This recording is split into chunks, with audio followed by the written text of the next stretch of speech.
속으로 미디어 본연의 역할을 찾아가는 시간입니다.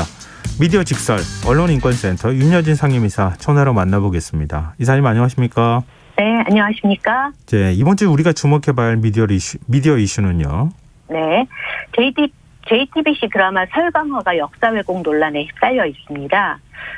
설광화는 여대생과 난파 간첩의 사랑 이야기를 다룬 내용인데요. 네. 1987년을 배경으로 하고 있는 데다가 간첩을 쫓는 안기부 요원이 신념에 찬 인물로 그려지기도 하고 또 민주화 운동을 폄훼하고 희생자 유족들에게 상처를 줄 수 있다는 지적이 나오고 있습니다.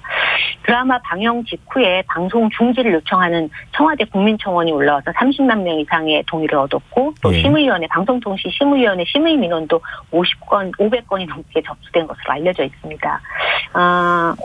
일부 단체에서는 시민단체에서는 상영 금지 가처분 신청을 내기도 했어요. 설광화에 대해서. 네. 그래서 이에 대한 제작 지원을 했던 기업들이 줄줄이 협찬과 광고를 철회하기도 하고 있는데요. 오늘은 단 2회밖에 방영되지 않은 드라마 설광화가 왜 이렇게 논란이 되고 있는지 살펴보는 시간을 갖고자 합니다. 네, 좀 더 구체적으로 왜 이렇게 반발하고 있는지 내용을 좀 소개해 주시면 어떨까요? 네, 설광화 방영 중지를 요청하는 청와대 국민청원인은 이런 이야기를 했어요. 드라마에 여주인공은 간첩인 남자 주인공을 운동권으로 오인해서 구해줬다. 민주화 운동 당시 근거 없이 간첩으로 몰려서 고문을 당하고 사망한 운동권 피해자들이 분명히 존재하는데 이러한 역사적 사실에도 불구하고 저런 내용을 드라마로 만든다는 건 분명히 민주화 운동의 가치를 훼손하는 것 아니냐라는 내용이 있고요. 또 안기부 소속의 서부 남자 주인공이 간첩인 남자 주인공을 쫓아갈 때 사용했던 배경음악이 소라소라 푸른소라라는 그 노래가 나오고 있어요. 굉장히 좀 부적절하다고 이제 지적을 한 겁니다. 뭐냐면 민주화운동 당시에 사용됐던 노래가 안기부 직원이 간첩을 쫓는 장면에서 사용됐다는 것 자체가 용인될 수 없다 이렇게 얘기를 하고 있습니다. 또 이제 당시에 안기부 권력이 굉장히 막강했고 굉장히 공포스러웠는데 드라마에서는 기숙사 여학교 기숙사 사감에 분한 어떤 사감의 반대에 휘둘릴 만큼 무소불위의 권력을 휘둘렸던 안기부 요원이 굉장히 이제 작게 나오는 거죠. 사감의 기세에 눌리는 것처럼 나와서 전혀 현실감이 없다. 이런 이야기도 좀 나오고 있고요. 이런 전체적인 2회밖에 방송되지 않았지만 이런 어떤 전체적인 설정 자체에 대해서 1987년 고문으로 사망한 박종철 기념사업회 관계자는 안기부 직원의 팀장으로 등장하는 서사가 굉장히 황당했다라고 얘기를 하고 또 외국에서 대동강 1호라는 간첩을 쫓을 때 동료가 희생당하면서 간첩을 쫓는 사람, 그러니까 안기부 직원인데 이 어떤 희생자로 정의된다라는 것 자체가 좀 진짜 이해할 수 없는 거라고 얘기를 하는 거죠. 또 북한에서 돈을 줘서 이제 야당 후보가 야당 후보인 자문위원을 북으로 납치해서 북풍을 조작하는 당시 권력자들의 거래가 나오는데 정의를 추구하는 안기부 직원 이런 부조리한 현실 권력기관과 언론 또는 국민들로부터 진실을 외면받는 피해자가 돼서 나타나는 것 자체가 굉장히 좀 혼란스러운 어떤 그 당시의 상황에 대해서 정확하게 묘사하고 있지 않다. 이런 문제를 좀 지적하고 있습니다. 네, JTBC 측은 어떤 입장입니까? 네, JTBC는 어제 입장문을 발표했는데요.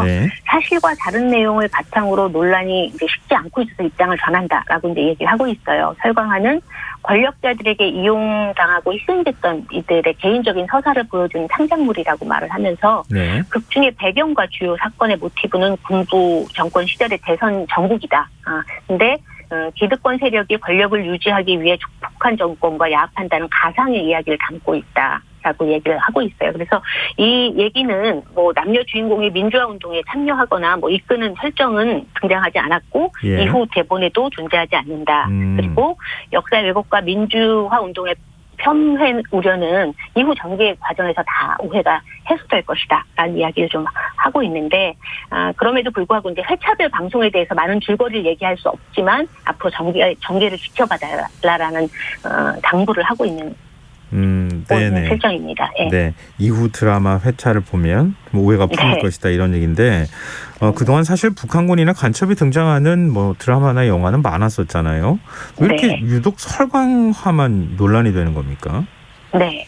영화 공조나 드라마 사랑의 불시착은 아마 많이들 보셨을 거예요. 그 당시에도 네. 이제 간첩이나 북한군을 그린 작품인데 이번 설광화 같은 경우에는 예민한 시대적 배경을 성대하게 다루지 못했다는 지적을 받고 있어요. 이유는 뭐냐면 실제로 사랑의 불시착 같은 경우에는 북한군을 미화했다는 논란에서 자유로울 수 있었던 건 완전 허구였다는 거거든요. 네. 적어도 실존 인물을 떠올릴 만한 어떤 설정이 없었다는 겁니다. 그런데 이번 설광화라는 드라마에서는 뭐 87년 대선 정부, 북한과 여당의 뭐 야합, 간첩 조작, 뭐 안기부, 뭐 하나회를 지칭하는 뭐 동심회, 뭐 대학가 풍경, 시위한 대학생, 뭐 이런 것들이 그때 상황을 떠올릴 수 있는 장면들이 굉장히 많이 나오고 또 일례로 남자 주인공인 남파 간첩 임수호가 제독 교포 출신의 명문대 대학원생으로 나오고 있거든요. 예. 이것은 이제 동백님 간첩 조작 사건을 연상시킨다는 우려를 받고 있고요. 예. 또 이제 천재적인 음악가였던 남자 주인공의 아버지가 정부 공작으로 간첩으로 몰려서 한국당에 못 받고 이제 세상을 떠난 작곡가로 나오는데 윤희상 작곡가를 떠올리게 한다는 점에서 논란이 되고 있습니다. 또 이제 여자 주인공 같은 경우에도 지금의 이름은 은영로로 나오는데 예. 처음에 이제 3월 시놉스가 유출됐을 때 그 설정은 은영초였었어요, 이름이. 근데 은영초는 당시 민주화운동에 투신했던 천영초라는 실제 인물을 연상하게 했다라는 비판이 좀 제기가 됐습니다. 네. 이제 민주화운동에 투신한 피해자 유족들은 좀 비판적인 반응을 내놓고 있어요. 그렇죠. 예. 이게 이제 당시에 국가안전기획부, 안기부에 연행돼서 경찰 고문으로 사망했던 이제 뭐 박종철 기념사업회의 사무장은 전화 인터뷰에서 어떤 얘기를 하고 있냐면, 예.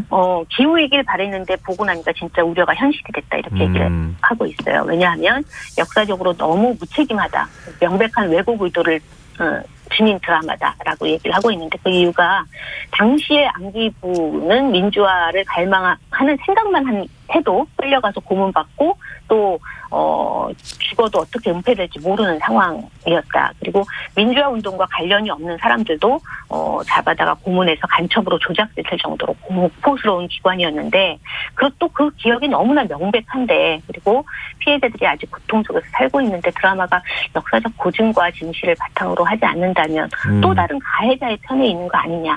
그리고 또 피해자들에겐 고통을 주는 드라마로 만들어질 수밖에 없다라고 이야기를 하고 있습니다. 네. 뭐 여기에 대해서 뭐 제작진은 뭐 허구다라는 주장이 좀 설득력이 있으려면 네. 현실을 떠올리게 만드는 설정에 대해 좀 더 고민했어야 되는 거 아니냐 이런 비판을 좀 받고 있는 것도 사실이죠. 네. 위근호 평론가는 시대 배경이라는 것이 무슨 벽지의 데코처럼 임으로 쓸 수 있는 것은 아니다 라고 얘기를 하면서 SBS 드라마인 모래시계가 5.18을 이제 데코로 쓴 조폭물이 아니냐는 냉정한 평가도 있지만 최소한 거기 나오는 인물들은 시대와 싸우고 호흡하는 인물들이었고 또 시대 배경이라는 단어가 얼마나 많은 맥락이 있는데 가상의 캐릭터를 가지고 그렇게 분리해달라고 하는 것이 좀 가능하겠냐라는 이야기를 좀 하고 있는 중입니다.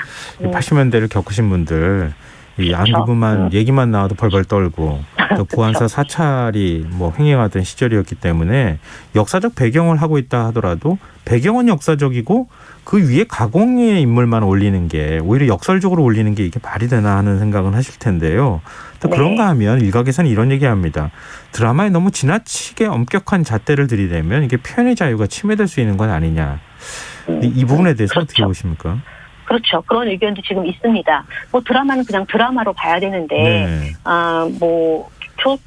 도대체 무슨 권리로 또 다른 시청자들, 그걸 그냥 드라마로 보는 다른 시청자들의 권리를 또 침해하느냐, 뭐 이런 의견도 있고, 또, 설광의 OST에 참여한 가수 성시경 씨 같은 경우에도 표현의 자유를 언급하고 있어요. 여러 번 자기가 확인했지만 크게 문제가 되지 않는다라고 이야기하는 분도 있습니다. 그리고 아직 2회밖에 방영되지 않았기 때문에 미리 판단하지 않는 게 좋지 않겠냐, 이런 얘기도 있는데, 또 이런 상황에서 지난번에처럼 또 어떤 드라마가 제작 중단이 되거나 아니면 그런 상황이 발생한다면 오히려 국내 콘텐츠 산업 전체를 위축시킬 수 있다라는 우려도 하고 있습니다. 이제 그럼에도 불구하고 시청자들이 이제 강한 어떤 의견에 대해서 제작자들이 좀 제대로 받아들이고 또 수정하고 이런 작업들을 제대로 못한 거 아니냐. 그리고 이 문제와 관련돼서 JTBC 같은 경우에는 그 설득하는 작업에 있어서 스포일러 방지라는 것을 이유로 제대로 설득도 못하고 있는 것이 좀 문제가 되고 있기도 보여집니다. JTBC 측이 시청자 의견이 게시될 수 없도록 뭐 게시판을 차단한 뭐 이런 거를 했습니까? 맞습니다. 이게 저는 좀 황당한 일이긴 했는데요. 네. JTBC 드라마 설광과 이제 논란이 된 이후에 드라마와 관련된 포털 사이트 실시간 채팅 채널을 비공개로 전환을 했습니다. 또 JTBC 시청자 게시판의 시청 소감 역시 작성자와 제작진만 볼 수 있는 비밀방으로 전환을 한 거죠. JTBC 요청에 의해서 포털이 그렇게 좀 조치를 취한 걸로 보여지는데 예. 이에 대해서 JTBC는 콘텐츠 관련 소중한 의견을 듣기 위해서 포털 사이트 실시간 대화창과 공식 시청자 게시판을 열어서 다양한 목소리를 청취할 계획이라고 얘기를 하고, 또 JTBC는 핵심적으로 추구하는 가치가 콘텐츠의 창작 자유와 제작의 독립성이라고만 얘기하는데, 이런 지점에 있어서 시청자들이 굉장히 좀 이렇게 분노하고 있기도 하고 또 문제가 있다라고 지적하고 있는 지점이기도 합니다. 네.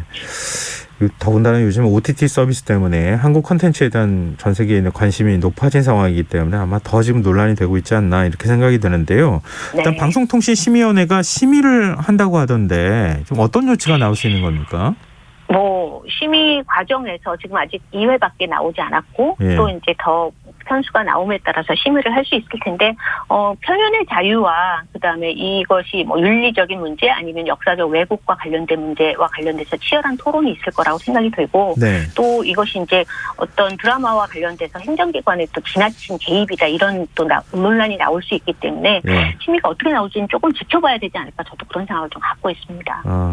제재가 능사는 아닐 텐데요. 어떤 네. 해법이 있다고 보세요?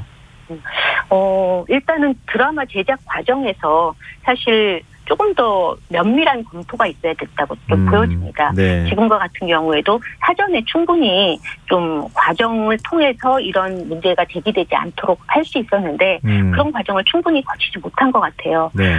방송사 내부 시스템에 좀 손을 좀 봐야 되지 않나라는 의견도 있습니다. 기획, 제작, 심의 단계에서 걸러내지 못했다는 것은 좀 납득하기 어렵다는 의견도 있고요. 지금 예. 이런 문제와 관련해서 예. 사전 제작 시스템이 구축되고 문제가 될 만한 소지가 있으면 기획 제작 단계에서 걸러내야 되고, 그것도 어렵다면 이제 자체 내의 심의 과정에서 걸러내야 되는데 사실 그런 것들이 제대로 이루어지지 않으면서 지금의 문제가 좀 제기되고 있지 않나. 그래서 시스템 자체에 좀 손을 좀 개선돼야 될 지점들이 있다라는 제기를 좀 하고 있고, 저도 그 부분에 대해서 공감을 하고 있습니다. 네, 알겠습니다.